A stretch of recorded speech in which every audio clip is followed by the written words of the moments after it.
Hey everybody, it's Wade. Welcome back to In the Gutter, another weekly comic book haul. This is a two-fer, meaning 2 weeks because I was under the weather last week, so strap in, it's going to be a big one. All right, we're starting out with the first appearance in comics of Baby Garfield, in Baby Garfield #1. This is a Agnes Karbowska cover, I believe. Totes Adorbs. Grace Ellis scripts, Asia Simone interior artwork, I believe. And this one, very cute. Just wanted to grab this historic comic book. All right, continuing with Lucky Devils. This is #7. This is Charles Soule and Ryan Brown's comic. It still hasn't grabbed me. So if this is ongoing, I'm probably gonna pick a stopping point on this one. But to each his own, I guess. This one does grab me. Catacomb. Excuse me. I'm still a little under the weather. Catacomb of Torment. This is an Ariel Olivetti cover. This is #9, and this has 3 stories with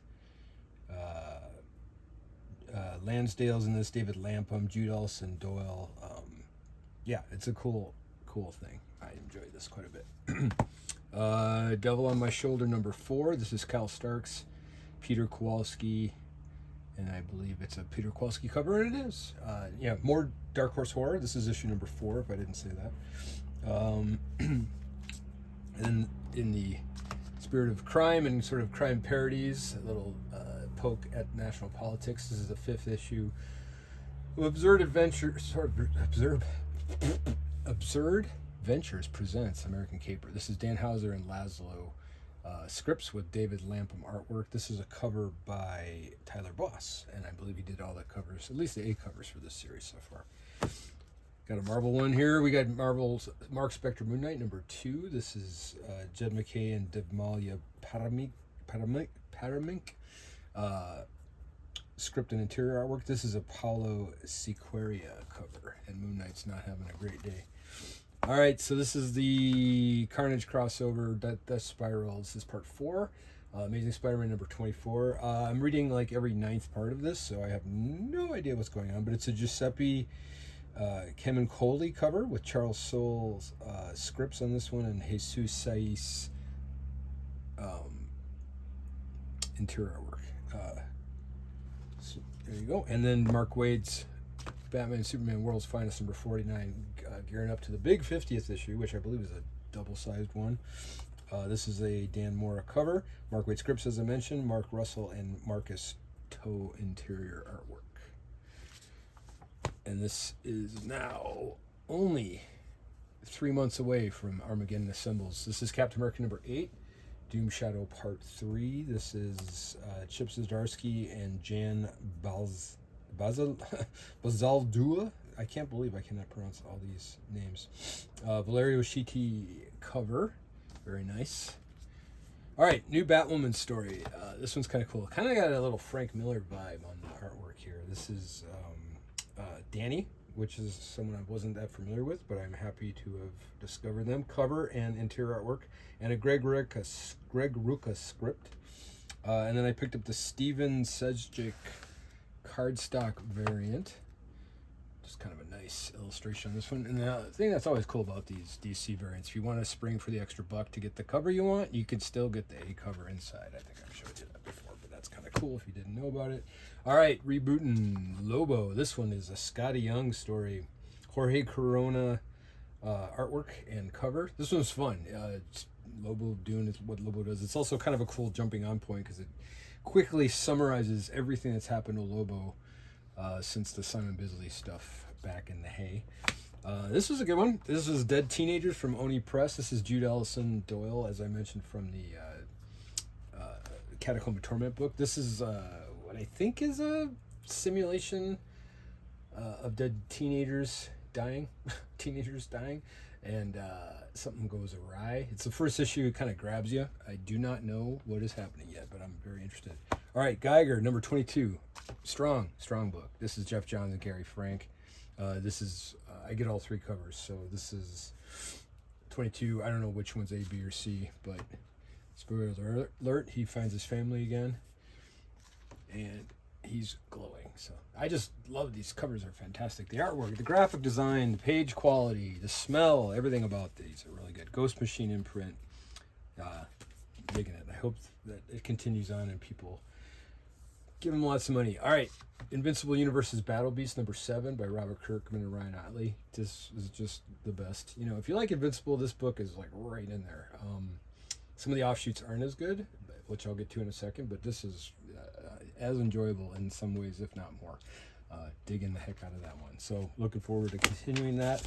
All right, so that's pretty much mostly last week. This week, I realized I missed End of Life #1 because End of Life #2 came out. And I realized partly it's because it's actually called... I thought we had a different name. Oh no, I'm thinking of The Peril of Brewer in the Dark. Never mind. End of Life is this. This is fun. This is kind of a raunchy, profane, shoot 'em up kind of story. It's Kyle Starks and Steve Pugh. Steve Pugh's artwork is really strong in this one too. I'm a big fan of this. Very clean, kind of cartoony meets super realistic in some way. I don't even know how to describe it, but I'm just digging the heck out of it. All right, this is it. Pearl of the Brutal Dark. This is #2. Yeah, I was thinking it was called Brutal Dark, and it was under P on my list, so I missed something. But whatever. Chris Condon and Jacob Phillips. This is must be a Jacob Phillips cover as well. This is an interpretation of Ezra Cain Mysteries. I don't know, but it's kind of an Indiana Jones era sort of thing with Nazis and things like that. So I'm gonna finish reading it before I make the final call. Okay, Capes again. Robert Kirkman and Mark Englert. So this is the show within the show on Invincible, and it's good. This one isn't quite as good as like Battle Beast or Invincible itself, but it's growing on me. So this is issue #5. You know, the hyper violence, lots of cool superhero stuff, a little tongue in cheek. Kirkman is as Kirkman does. All right, we got a double Punisher week. This is Punisher #2, and this is The World to Come Punisher #4. This one's super late. I thought maybe it got canceled or something. I'm not sure if Panosian's doing his Alice in Wonderland story, which something happened, or maybe Jimmy Palmiotti fell asleep.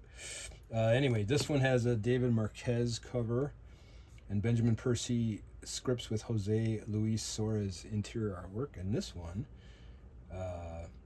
like I mentioned, this is Dan Panosian and Jimmy Palmiotti scripts. Both good. I just really like the Punisher as it's been going lately. It's kind of cool. Between horror and true crime, it's taken up a lot of my brain. All right, Mark Waid again. This is Justice League Unlimited #17. This is kind of cool because it's got all the, they call it villain amnesty starts here. But yeah, it kind of features a lot of the roguey kind of people. Dan Moore cover, Mark Waid scripts, Clayton Henry interior artwork on this one. All right, I'm going to move it along. Amazing Spider-Man #25. Again, this is part 5 of 9 of the Carnage crossover. I'm getting like every other bit of the story, but Ed McGuinness did this one really strong. Great cover and even better interior artwork. So this is a Joe Kelly script with Ed McGuinness interiors. Hyde Street, good dark stuff. This one has I believe a new character with the Butcher of Hyde Street, and the storyline's kind of coming to a climax. So this is issue #11 with Jeff John and Ivan Reese. Really good. Digging that. All right, sticking on the Robert Kirkman train. David Finch this time. Skinbreaker #7. Man, if you like heavily illustrated, really well drawn comic books, this is the book for you. So easy to digest. Lots going on, but sort of like a digestible epic. Digging it. #7. All right, so the big book this week was Superman, Spider-Man #1 from Marvel. This particular one is the A cover. This is Jorge Jimenez who did the cover here and the A story. Mark Waid wrote the A script or the main script, but this is, it's one of those books super thick. It's like, what is this, $8?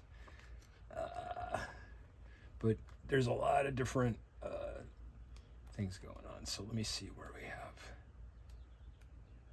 There's a pinup, which is always cool. Okay, so yeah, so you get a Lois Lane Mary Jane story, Superboy Prime, and Amazing Spider-Man, Superboy and Spider-Man 2099, Jimmy Olsen, Carnage, Jonathan Kent, Ben Parker, Day of the Planet, Daily Bugle, Power Girl, and Punisher. Anyway, lots of cool things. Just a few names. Tom King, Jim Lee, let's see, Sean Murphy, Matt Fraction, Steve Lieber, Jeff Lemire, Greg Rucka, Gail Simone. Lots of really very cool talent. That's some of the Jim Lee stuff. Anyway, I felt it was worth it. because it's like getting at least 2 comic books in one as far as the readability. And then I picked up some of the variant covers. This one is Adam Hughes doing Spider-Woman and Supergirl. Super cool. Adam Hughes rarely disappoints. This is the Art Germ one with Silk and Supergirl. A lot of fun. So got her in her little web there. And then wouldn't be a week without getting a J. Scott Campbell cover. Supergirl again with Gwen Stacy, the Ghost Spider. All right. And rounding it all out, the one I saved last to read and also to share, this is Butch, a hate comic by Peter Bagge. This is a one-shot from Fantagraphics. This is the story, if you've been reading Hate, Butch got himself into trouble. This is Buddy Bradley's brother, and this tells the story of Butch's predicament. It's good, and it's fun because, like, I don't know, Peter Bagge has a very different style, kind of deadline-y, but he makes use of both the front cover, the back cover, the inside back cover. It's always fun. And yeah, as far as quality goes, can't go wrong with Peter Bagge. All right, well, that was a little thin, I admit, as far as my presentation, but I'm, again, just getting over a cold, so forgive me. But I made up for it with a big old thick pile of comic books. All right, everybody, until next week, keep your mind in the gutter.